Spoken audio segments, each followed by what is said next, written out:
So here is my admission checklist here. It's pretty much those three things that I just told you, right? The move-in packet, that big 46-page document, okay? We have the admission agreement, which I say legal because that's kind of like all the legal stuff.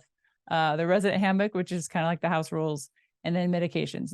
Those four things are pretty much all you need when someone is coming into your home, okay? So like I said in the very beginning, I want to simplify this. I don't want it to be something that's overwhelming because it can be if you're not organized appropriately, okay?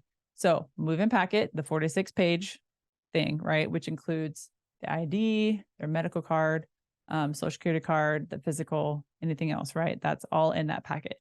The admission agreement, okay? The resident handbook and the medications. Okay, so when it's put that way, it sounds very easy. And it really is once you have all your ducks in a row, okay?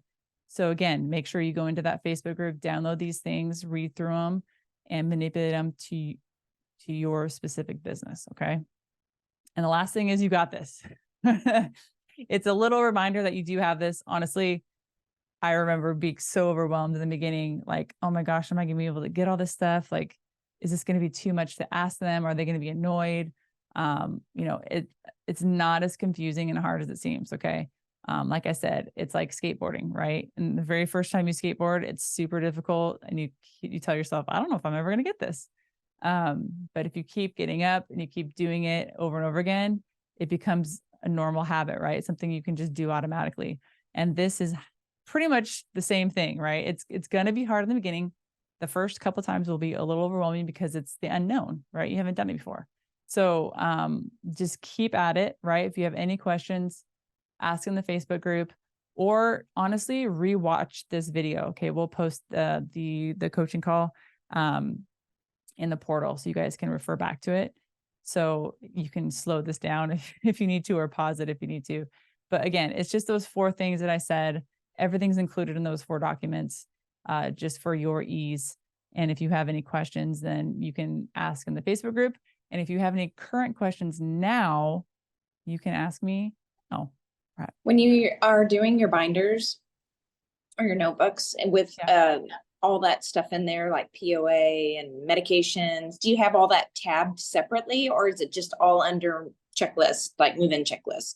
No, so I actually have it all separate, just so that it makes it easier for everybody to be able to just refer to it real quickly.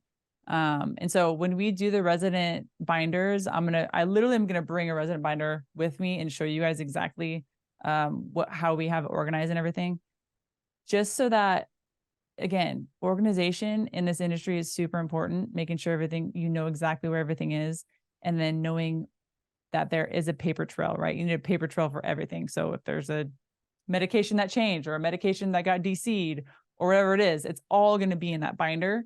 And so we actually do keep all of the written orders from the doctors as well under the medications file. So we'll tape that actual written out order, and we'll put it on a piece of paper, and we'll 3-hole punch it, and we'll put it in their binder. So it's just all there, just to know that, again, we're non-medical. We're just following the medical professionals, what's best for your grandma or grandpa based on what the NP says. And so that all needs to be within that document, just for your safety of your own tushy if someone comes in and asks for it.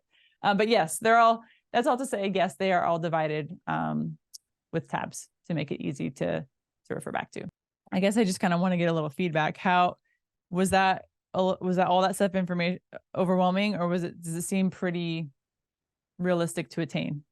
No, it doesn't seem overwhelming yet, because I think once I go in there and redo the name and get it printed all out, then I think we'll know exactly, when we get closer to the time to get our binders already ready, we can already have that stuff in there, and I think it'll be good. Yeah. So once we go through once we talk about the resident binders, I would highly recommend getting like your first 3 binders ready, right? So you'll have the tabs in there with the names of each tab, so that when you collect that information, you can just like put it in that binder right away.